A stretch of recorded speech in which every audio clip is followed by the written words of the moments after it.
여러분들이 부동산 경매를 하려고 하는 이유는 뭡니까? 단순히 수익을 내기 위함도 있지만 궁극적인 목적은 하기 싫은 일 하면서 사는 게 싫고 노예 같은 직장으로부터의 탈출을 갈망하는 거죠. 또 이제는 몸이 예전 같지 않습니다. 언제까지 일을 할 수도 없고 노후를 생각하지 않을 수 없어요. 노후 대비는 하루라도 일찍 해두는 게 좋은데요. 갑작스럽게 일을 하지 못하는 상황이 되더라도 매달 나오는 월세가 있다면 어떨까요? 나 대신 일해줄 일꾼을 만들어 놓는 거죠. 이런 생각 안 해보셨어요? 내가 월급을 받고 있다는 것은 누군가를 위해서 일하고 있는 누군가의 일꾼이라는 겁니다. 근데 그렇게라도 일해서 평생 쓰고도 남을 돈을 모아두었다면 노후에 대한 걱정이 없겠죠. 그럼 이제부터라도 나도 나를 대신해서 일해줄 일꾼을 만들어야 하는 거예요. 그렇기 때문에 나를 위해서 일해주는 부동산은 선택이 아니라 필수입니다. 사람처럼 힘들다고 징징대지 않아요. 내가 해고하기 전까지는 나를 위해서 충성을 다해서 일해주는 게 바로 부동산입니다.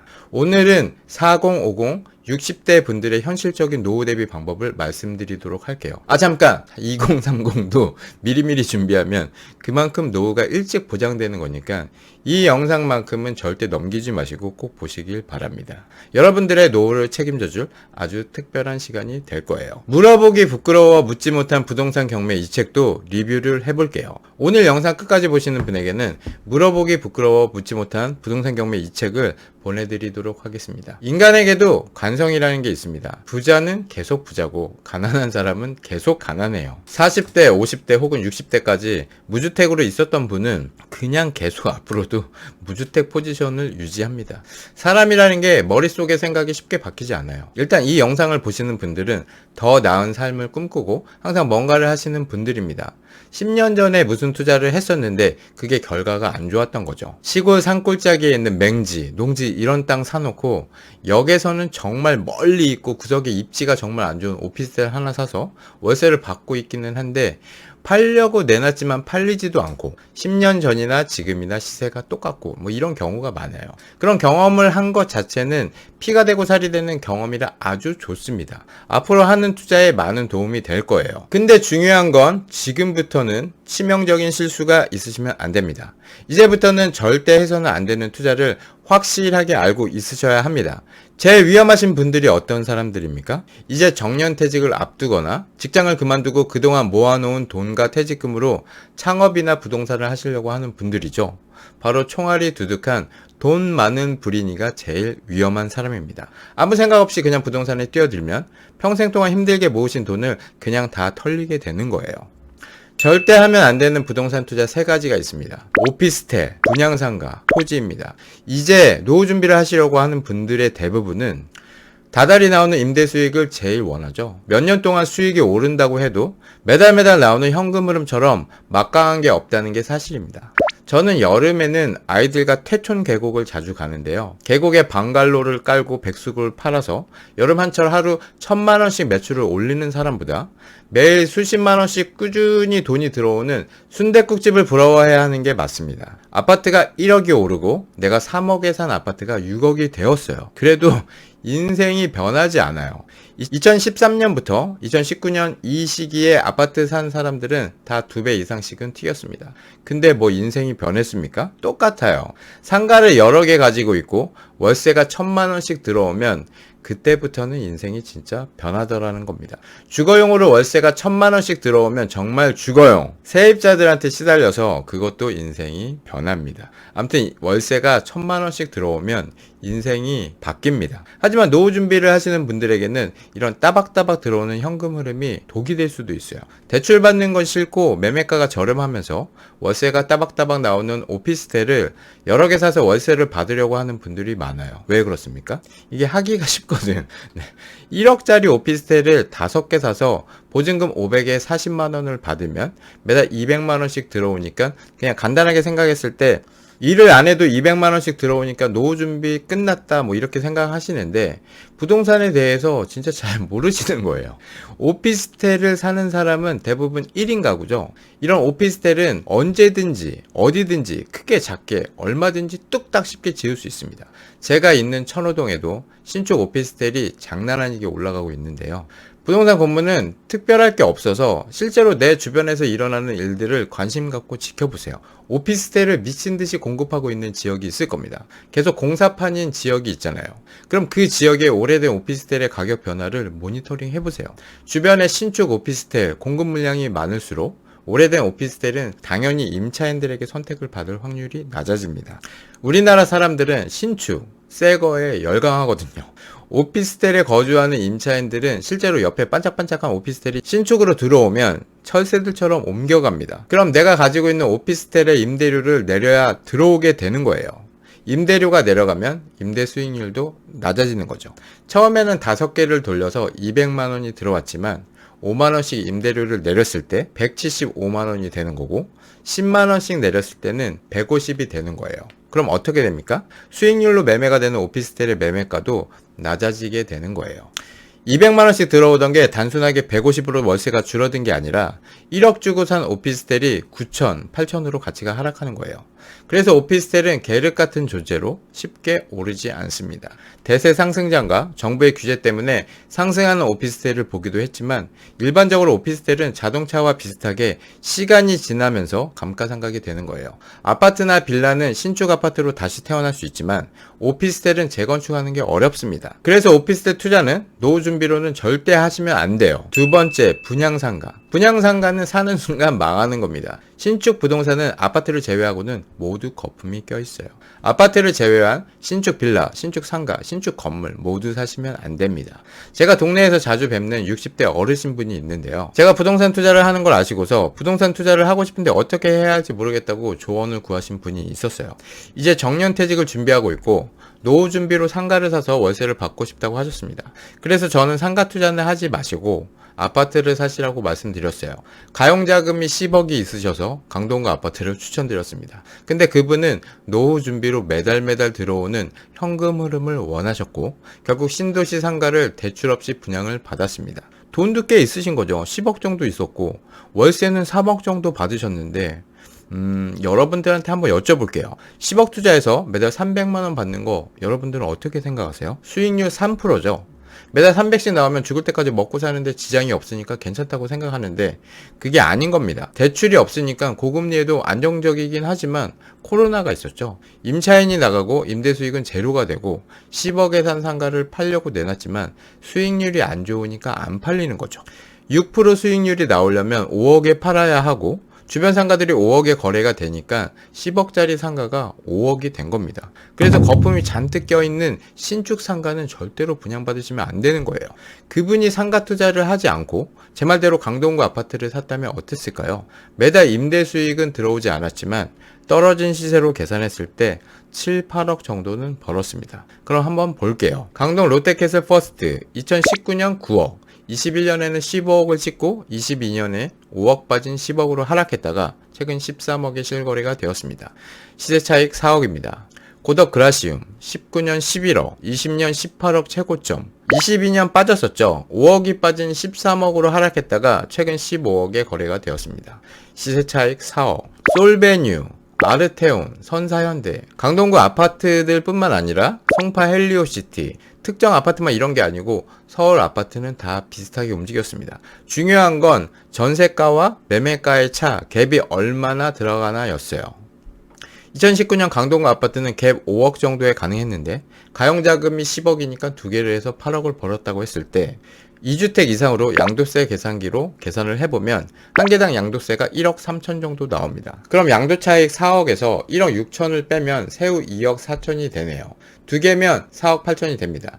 그럼 한 달에 300만 원씩 쓴다고 했을 때 1년에 3,600만 원이니까 10년은 거뜬히 쓸 수 있는 돈을 번 거죠. 물론 2019년이었기에 건물 투자를 했으면 20억도 넘게 벌 수도 있었습니다. 부동산 투자자라면 알아야 하는 아파트가 있는데요. 대전 둔산동에 있는 크로바 아파트가 있습니다. 2017년에 이 아파트에 투자를 했으면 2억 갭으로 5억짜리 아파트를 사둘 수 있었는데요. 3년 뒤 15억까지 올라갔습니다. 5억짜리 이 아파트는 15억 9천이 되었다가 12억까지 떨어졌었는데요. 최근에는 14억 3천으로 다시 회복하고 있습니다. 그래프를 보면 알 수 있듯이 갭 5천으로도 가능한 시기가 있었습니다. 전세가가 오르다가 매매가랑 붙으면서 매매가가 올라가기 시작하는 거예요. 하지만 이제 부동산 투자를 시작하시는 분이고 대출에 대해서 부정적인 생각을 가지고 있는 분이 레버리지를 극대화해서 하는 건물 투자와 지방 아파트 갭 투자는 좀 어려웠을 거예요. 세 번째, 토지 투자. 토지는 정말 아무것도 없는 맹지, 농지 이런 걸 사시죠. 땅값은 절대 떨어지지 않는다고 생각을 하는데요. 대부분의 사람들이 평당 50만원에 사서 500만원에 팔려고 합니다. 그런 걸 노리는 것 자체가 이미 시작부터 망한 거예요. 그런 뒤집어지는 투자는 투자를 하다 보면 가끔 만나는 거지 노릴 수 있는 영역이 아니에요. 그럼 어떤 토지를 사야 됩니까? 앞으로 그 토지의 가치가 올라가는 토지를 사야 하는 거예요. 일자리로 바뀌는 토지. 이미 일자리가 들어와 있다면 그 일자리 옆에 주거지를 지을 수 있는 토지. 아파트를 지을 수 있는 토지가 되겠죠. 아니면 지금은 비아파트 부동산이지만 앞으로 아파트로 새롭게 태어나는 토지를 깔고 있는 주택을 사야 하는 거예요. 그래서 대지 지분이 많은 서울 빌라는 빌라 투자가 아니라 땅 투자입니다. 성격이 바뀔 수 없는 토지들은 시세가 절대 안 올라갑니다. 10년이 지나 강산이 바뀌어도 그대로인 거예요. 오늘도 저는 어디 투자하라는 전화를 받았는데요. 전화번호를 바꾸든지 해야지 모르는 전화번호를 받으면 투자하라는 전화입니다. 이런 기획부동산에 우리 별님이 여러분들도 쉽게 당하지 않을 거라는 걸 알지만 꼭 지인의 소개로 어디에 무슨 호재가 있는데 진짜 확실해. 저번에도 그거 샀으면 몇 억 벌었잖아. 이런 소리에 아무것도 모르고 몇 천만원 몇 억을 그냥 지인만 믿고 턱하니 집어넣는 경우가 있어요. 그럼 탁 하고 망하는 거예요. 절대로 타인의 말만 듣고 하는 투자는 지양하셔야 합니다. 그런 호재, 확실한 정보만 듣고 하는 건 투자가 아니에요. 여러분들이 평생 힘들게 땀 흘려 번 돈을 노리는 사기꾼들입니다. 그들의 먹잇감이 되지 마세요. 정말 확실하다고 해도 그런 투자는 독이 되는 거기 때문에 한번 땄다고 해도 결국 다 잃게 되어 있어요. 다른 사람의 말을 듣고 하는 투자는 절대로 하지 마십시오. 물어보기 부끄러워 묻지 못한 부동산 경매, 이 책의 저자는 변호사입니다. 한양대학교 법과대학 법학과를 우수한 성적으로 조기 졸업을 했어요. 대학 재학 중 54회 사법시험에 합격하고 사법연수원 44기 수료 후 2015년부터 2023년까지 경매사건 특화 로펌인 땡땡 법무법인에서 수천 건의 경매사건을 다뤘습니다. 2019년부터는 열린 아카데미에서 일반 투자자들을 상대로 5년 동안 경매 강의를 했어요.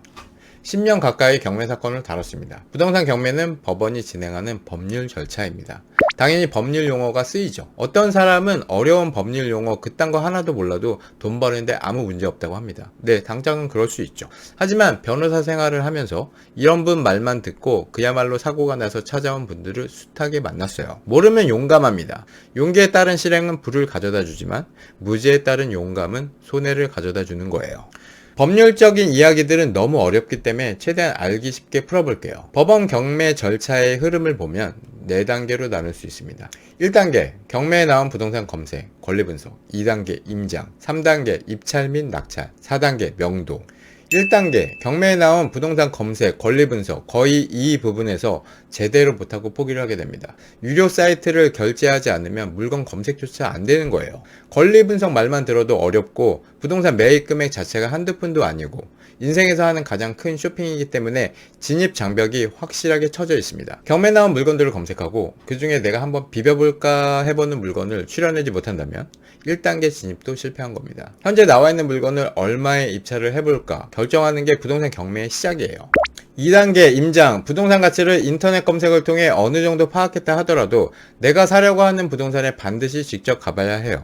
부동산 주변 환경을 직접 둘러보고 온라인이나 서류로는 알 수 없었던 문제가 없는지 확인해야 합니다. 3단계 입찰 및 낙찰. 공부만 신나게 하고 임장만 열심히 다니고 입찰까지 이어지지 않는다면 헛수고가 되는 거죠. 입찰한 사람 중 제일 가격을 높게 써낸 사람이 낙찰 최고가 매수인이 되는 거예요. 4단계 명도. 낙찰을 받아서 잔금을 납부하고 소유권 이전을 하면 해당 부동산은 내 소유가 됩니다. 내 소유의 부동산에 살고 있는 사람을 내보낼 수 있는 거죠. 협의하거나 법원의 힘을 빌려 강제로 점유자를 내보내는 절차를 밟습니다. 초보자가 낙찰받지 못하는 이유는 뭡니까? 부동산 경매는 부동산을 싸게 사서 수익을 내기 위해 하는 겁니다. 사겠다는 일념으로 터무니없이 낮은 가격을 입찰가로 쓰는 경매 초보자분들이 정말 많아요. 시세보다 30-40%로 낮은 가격을 쓰는 경매는 초보자들이 절반 이상입니다. 당연히 낙찰을 못 받는 이유인 거죠. 일단 낙찰을 받아야 수익이든 손해든 생기는 거예요.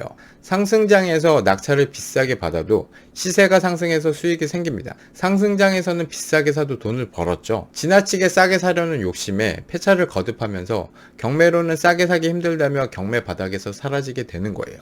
그럼 실전 낙찰가를 쓰는 팁이 있을까요?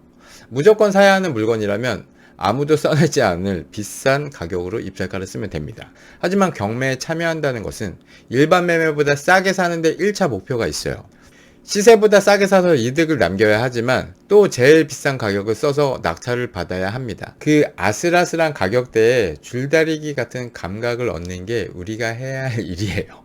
폐차를 계속하게 된다면 비슷한 물건에 모의 입찰을 해보면서 연습이 필요합니다. 보통 일반적인 낙찰가는 서울, 수도권 아파트를 기준으로 금매 수준보다는 조금 싸게 사는 정도에서 일반 물건의 낙찰가가 결정됩니다. 터무니없이 싸게 낙찰받아 이득을 남기는 것은 로또를 기대하는 것과 비슷합니다. 관심 있었던 부동산에 대한 입찰 가격을 정해보고 실제 낙찰가와 내 입찰가가 얼마나 차이가 있는지 살펴봐야 합니다. 폐차를 하면 그냥 흘려보내면 안 되고 왜 폐차를 했는지, 왜 비싸게 낙찰을 받아가는지 분석을 해야 합니다. 부동산 경매에서도 오답 노트 같은 게 필요한 거예요. 전에 제가 낙찰을 받고 낙찰 영수증을 받고 나오는데 어떤 분이 저를 부르더니 왜 비싸게 받아가냐고 물어봤습니다. 그래서 저는 월세 세팅해서 오래 가져갈 거라 조금 비싸게 낙찰 받아도 들어가는 실투금이 비슷해서 무조건 낙찰되는 가격으로 받았어요 라고 말했습니다.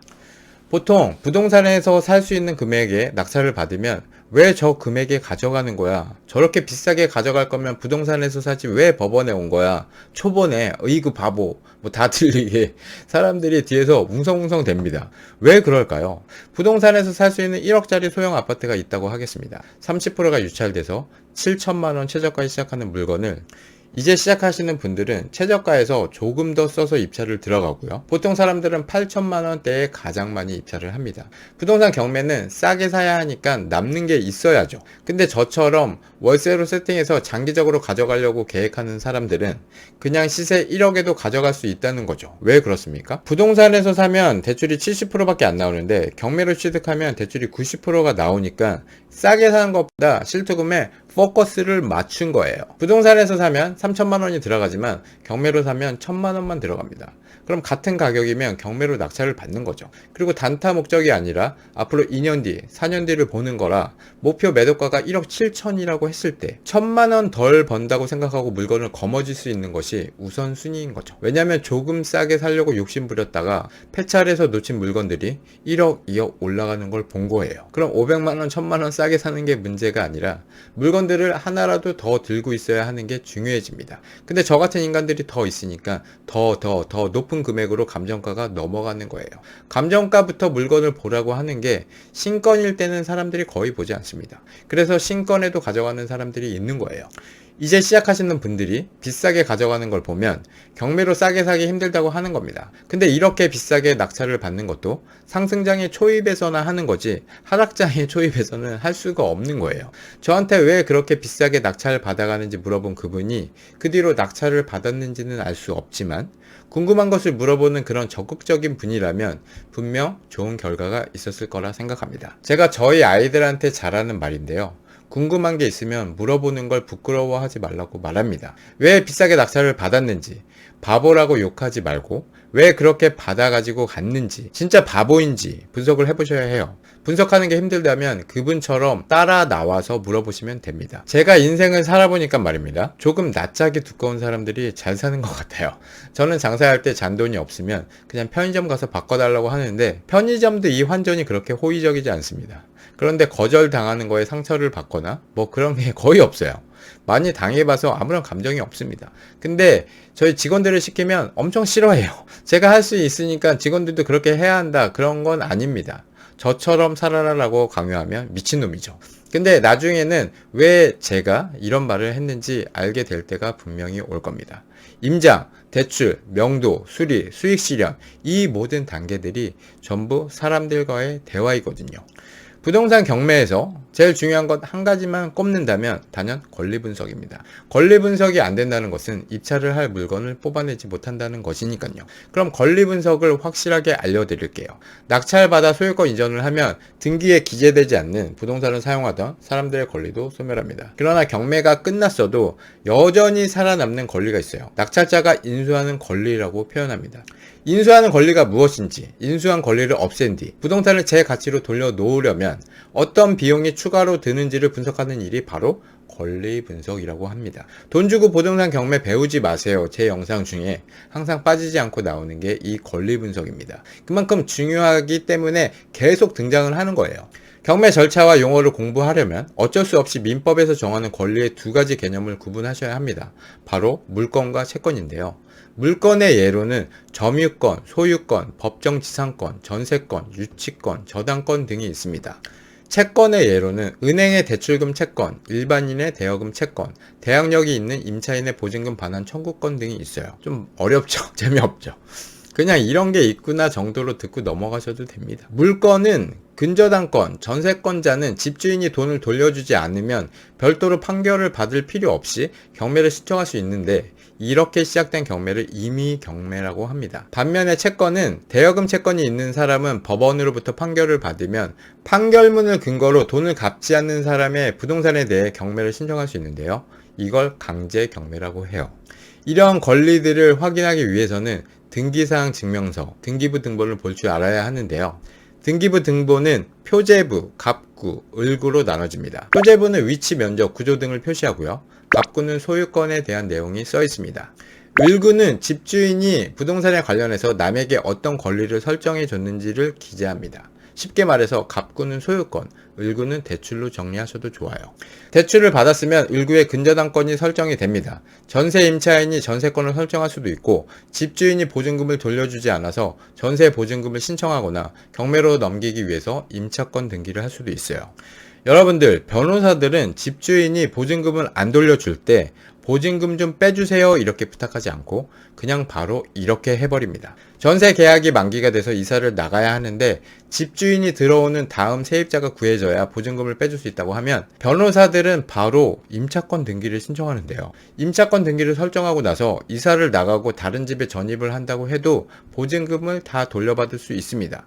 임차권 등기를 하겠다고 말만 해도 집주인한테는 엄청난 압박이 돼서 보증금을 바로 돌려받는 경우도 있어요. 저는 임대하고 있는 집이 많아서 저를 공격하는 방법을 알려드리는 게 정말 싫은데요.